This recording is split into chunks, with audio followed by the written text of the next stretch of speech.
Selamat pagi Sobat Mahasiswa, Tabi Puun. Kali ini jumpa lagi bersama saya Liandra Alivia dengan NIM 2009 10 10 10 12 dalam kegiatan Modul Nusantara yang dibimbing oleh Bapak Arif Darmawan dan juga mentor Dwi Ahmadi.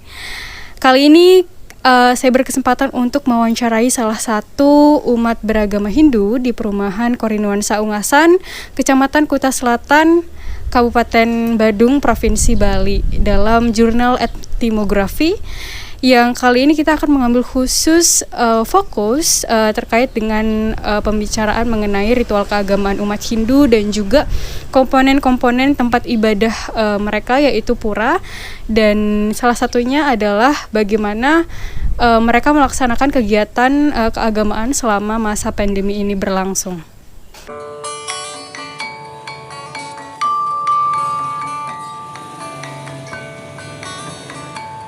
Ya pemirsa sekalian, kali ini kita sudah berjumpa lagi bersama dengan salah satu narasumber kita yaitu Bapak Iwayan Sudarmo. Bagaimana kabarnya Bapak? Baik. Alhamdulillah baik ya Bapak. Jadi kalau boleh tahu nih Bapak, kita akan berbicara mengenai komponen-komponen yang ada di dalam pura pribadi Bapak dan juga ritual keagamaan umat Hindu selama masa pandemi ini berlangsung. Nah kalau boleh tahu Bapak sudah tinggal berapa lama ya di perumahan ini? Kurang lebih sekitar, saya pindah ke sini sekitar 2006, mungkin sekarang sekitar kurang lebih 15 tahun. 15 tahun ya Bapak. Jadi iya cukup lama ya Bapak ya, dan lumayan lama. Pastinya sudah mengenal secara detail nih Bapak kegiatan apa saja yang umat Hindu lakukan di perumahan ini, dan sejauh mana kira-kira Bapak mengetahui tempat ibadah umat Hindu yaitu pura yang ada di perumahan ini? Nah, di perumahan ini mungkin hampir sama di perumahan-perumahan yang ada di Bali ya.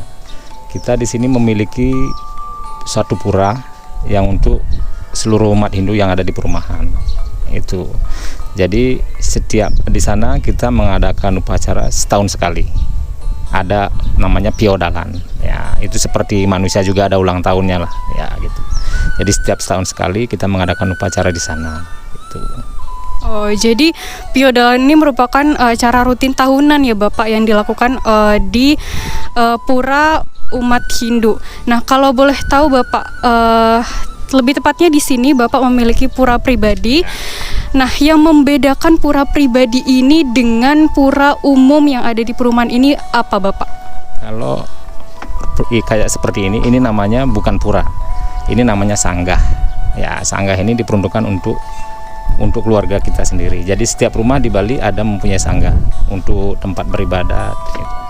Ya, seperti ini namanya sanggah untuk lingkungan di keluarga. Kalau di perumahan sendiri dia ada untuk umum, ada itu pura namanya, itu pasti untuk umum. Kalau udah namanya pura itu untuk umum. Kalau yang untuk pribadi kita di rumah namanya sanggah. Ya. Baik Bapak, jadi kalau misalnya boleh dielaborasi lagi Bapak, perbedaan spesifiknya itu selain mereka beribadah di sana, itu kegunaan dari sanggah pribadi dan juga pura umum itu seperti apa Bapak? Kalau secara umum sih hampir sama untuk pemujaannya ya, pemujaan kepada Tuhan, terutama kalau kita Ide Sang Hyang Widiwasa ya. Cuman yang membedakan itu kita ada ada tempat tambahan lagi seperti yang ada pintu 3 ini. Kalau di pura nggak ada seperti ini. Ini untuk pemujaan leluhur kita, leluhur dari keluarga kita sendiri. Nah, itu yang membedakan. Kalau di pura ada seperti namanya surya seperti ini, di pura besar ada sama tugu karang seperti ini. Mungkin seperti itu aja, dia dua pelinggih. Di pura lain mungkin berbeda lagi, di pura yang tempat lain ada berbeda lagi. Jadi masing-masing tempat itu tergantung desa adat masing-masing gitu. Oh, jadi ada spesifikasi atau ciri khasnya masing-masing ya Bapak setiap daerah. Kalau ciri bukan ciri khas ya, tergantung lingkungan masing-masing. Jadi kegunaan tempat sembahyang biasanya kalau di desa ada untuk pemujaan untuk Dewi Sri, karena di sana kan mayoritas dia bertani. Ya ada bikin dia suatu tempat suci untuk pemujaan untuk Dewi Sri gitu, seperti itu. Oh, Oh, jadi kembali lagi ke kegunaan para masyarakatnya ya Bapak ya. Ya, tergantung lingkungan desa setempat ya. Oh, baik Bapak. Kalau untuk sanggah ini sendiri Bapak, biasanya itu diperbarui atau dibangun itu kapan Bapak? Apakah semenjak rumahnya juga dibangun atau mungkin boleh sanggahnya duluan yang dibangun? Kalau untuk pembangunan sendiri biasanya sih bersamaan dengan pembangunan rumah gitu. Jadi pembangunan rumah itu selesai, tempat suci juga selesai, karena sesudah semua selesai kita ada upacara namanya melaspas. Nah itu kita bersebarangan melaspas rumahnya sendiri sama melaspas ini tempat sucinya sendiri gitu loh. Jadi seperti kalau di umat lain mungkin seperti apa ya, syukuran lah istilahnya ya, itu kita ada seperti itu. Jadi harus bersamaan dia, nggak bisa istilahnya dipisah. Mungkin bisa aja sanggah duluan bisa, tapi kalau rumah duluan sanggah belakangan tidak boleh. Jadi utamakan tempat sembahyang duluan yang bagus baru ke rumah gitu loh. Oh baik Bapak. Nah terkait dengan melaspas itu Bapak bisa dijelaskan lebih detail lagi, itu ada upacara apa saja di dalamnya? Ya melaspas itu kan tempat tinggal yang baru, puranya juga baru, dia harus kita upacarai, ada upacaranya khusus, dia namanya melaspas. Nah melaspas, setelah melaspas itu baru kita bisa sembahyang di tempat itu gitu loh. Sebelum diadakan upacara melaspas itu, jadi belum boleh kita upacara di sana, karena belum ada yang berstana di sana. Berstana itu tinggal di tempat-tempat pemujaan itu gitu loh. Jadi setelah kita melaspas, mengundang beliau untuk berstana di sana, baru kita mengadakan persembahyangan baru bisa gitu loh. Oh seperti itu ya Bapak. Nah kalau boleh dijelaskan ini Bapak, tadi kan disebutkan bahwa ini memiliki ciri sendiri seperti pintunya ada 3. Ini boleh lebih jelaskan lagi Bapak? Kalau seperti ini namanya sanggah surya. Jadi untuk menerangi kita. Jadi kita sebelum upacara kita paling awal di sini. Nah untuk kita melangkah ke upacara berikutnya gitu. Kalau seperti ini namanya rong telu, tempat pemujaan leluhur kita. Kayak saya punya nenek buyut itu yang sudah meninggal, jadi kita tetap melakukan doa di sini dengan dibikinin seperti ini, namanya rong telu. Setiap rumah harus pasti ada, karena ini kalau di alam nyata kita itu seperti satpam lah di kehidupan mereka di sana. Jadi ini yang akan melindungi kita selama kita bertempat di sini gitu. Jadi setiap rumah pasti ada tugu karang, minimal tugu karang sama suri itu pasti ada di setiap rumah gitu loh. Setiap rumah orang Bali loh ya. Nah itu ya, karena saya kan berjualan, jadi kita berjualan, kita juga harus istilahnya mengucap syukur. Maka dari itu kita berdirikan namanya Gedong Sari. Ini pemujaan untuk kita yang mempunyai aktivitas berjualan. Ya, kalau kita nggak berjualan, nggak mendirikan ini gitu loh. Ya, ini semacam ucapan syukur kita gitu loh.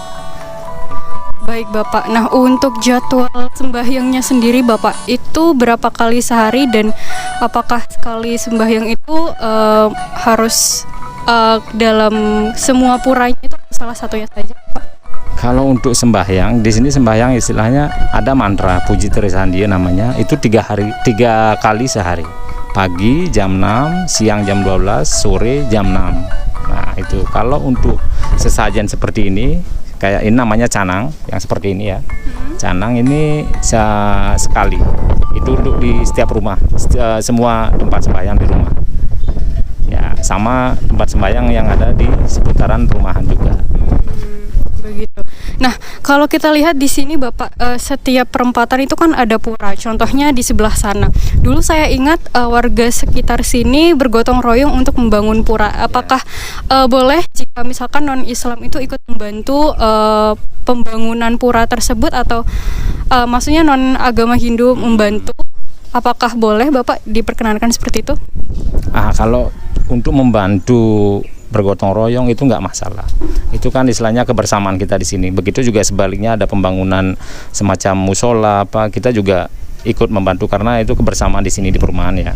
Kalau untuk nanti untuk sembahyang kan masing-masing itu lain ya. Untuk tempat sembahyang yang di perempatan, kebetulan di sana itu, di perempatan itu dia dinamakan Perempatan Agung. Jadi Perempatan Agung itu memang di alam sana itu perempatan yang memang disucikan gitu loh. Itu melintasnya nanti dunia lain lah istilahnya ya. Itu secara spiritual gitu loh. Makanya di sana dibikinkan semacam tempat sembahyang. Itu untuk keamanan kita di jalan lah istilahnya, biar nggak terjadi sesuatu seperti itu. Oh baik Bapak. Nah biasanya untuk Bapak sendiri nih konsistensi dalam sembahyang itu lebih berapa kali sehari di pura tersebut Bapak yang ada di perempatan? Kalau di pura itu kita mengaturkan canang seperti ini, canang sari seperti ini ya, itu setiap hari. Tapi kalau untuk sembahyang secara bersama itu ya setahun sekali, menunggu hari piodalan di pura tersebut gitu. Oh, baik Bapak. Terkait dengan piodalan, otomatis kan dilakukannya harus bersamaan dengan orang yang jumlahnya banyak ya Bapak. Yeah. Nah dalam keadaan kondisi pandemi saat ini, bagaimana alternatif kedua umat Hindu di sini untuk meminimalisir adanya masyarakat yang banyak tersebut? Nah, selama pandemi ini, untuk yang di awal pandemi, piodalan itu dikhususkan cuman sebatas anggota yang pemukanya aja, pemuka agama aja. Nah, untuk masyarakat sendiri perwakilan dari kepala keluarga aja. Itu pun dibagi waktu, bagi jam lah ya, untuk mengatasi kerumunan gitu, seperti itu. Nah, untuk sekarang udah masuk ke mau tahun kedua pandemi, kita udah mulai agak longgar. Kita juga setiap purnama kita mengadakan persembahyangan juga, dan itu pun masih sebatas perwakilan dari kepala keluarga gitu loh. Oh, ya. Jadi memang ada manajemen waktunya Bapak ya untuk meminimalisir banyaknya kerumunan seperti itu. Dan juga saat ini kan PPKM ya Bali sudah hampir mendekati normal ya Bapak. Jadi sangat bisa untuk dijalankan dalam jumlah yang lumayan banyak gitu. Nah, untuk biasanya tadi Bapak mengatakan bahwa hanya pemuka agamanya saja dan juga beberapa kepala keluarga. Nah, itu kan harus ada sinergi satu sama lain. Apakah di perumahan ini ada semacam organisasi untuk membentuk seperti ikatan warga umat Hindu Bapak? Ya, di sini kita bentuk ikatan umat Hindu, benar kata Mbak sekali. Gitu, di sini ada semacam paguyuban lah, ya, semacam ikatan umat Hindu di perumahan ini. Dan setiap 3 bulan sekali kita mengadakan rapat, ya, untuk membahas itu rencana piodalan ke depan, upacara ke depan, gitu, seperti itu. Nah, biasanya selain piodalan itu kan ada upacara keagamaan besar lainnya Bapak yang dilakukan oleh orang banyak gitu, seperti kepengurusan dalam ikatan warga umat Hindu. Nah, selain piodalan apa Bapak boleh tahu? Ya, nah kalau selain piodalan di sini di Bali sendiri ada upacara yang terbesar kan nyepi. Nah, nyepi. Ya, setelah itu ada galungan. Nah, yang paling sering itu upacaranya di galungan. Di galungan itu semacam itu 6 bulan sekali kalau galungan. Ya, kita di sana persiapannya ya menghias, membersihkan tempat sembahyang dulu. Setelah itu biasanya kita menghias. Habis itu kita mendirikan penjor. Penjor itu yang bambu yang melengkung, yang ada hiasan janur. Ya, itu untuk galungan. Itu ada kita setiap 6 bulan sekali kita mengadakan gotong royong. Setelah itu mengadakan persembahyangan seperti itu setiap 6 bulan sekali. Baik Bapak, jadi masih kental sekali ya nilai-nilai gotong royong dalam umat beragama di Hindu ini, dan baik itu pun juga toleransi antar umat beragama di perumahan Korinuansa Ungasan ini. Mungkin Bapak adalah statement dalam wawancara kita kali ini untuk keberagaman umat beragama yang ada di perumahan ini, khususnya dalam ranah toleransi seperti itu. Ya, saya berharap sih untuk saat ini masih berjalan seperti yang sebelumnya ya. Masih ada toleransi, gotong royong bersama-sama satu sama lain walaupun beda agama, beda suku. Ya, itu ya sih yang masih saya harapkan. Kalau sekarang sih tetap berjalan seperti biasa gitu loh.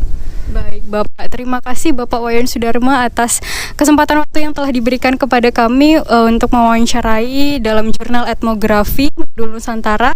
Saya Leandra Alivia dengan NIM 2009101101012 mengucapkan terima kasih.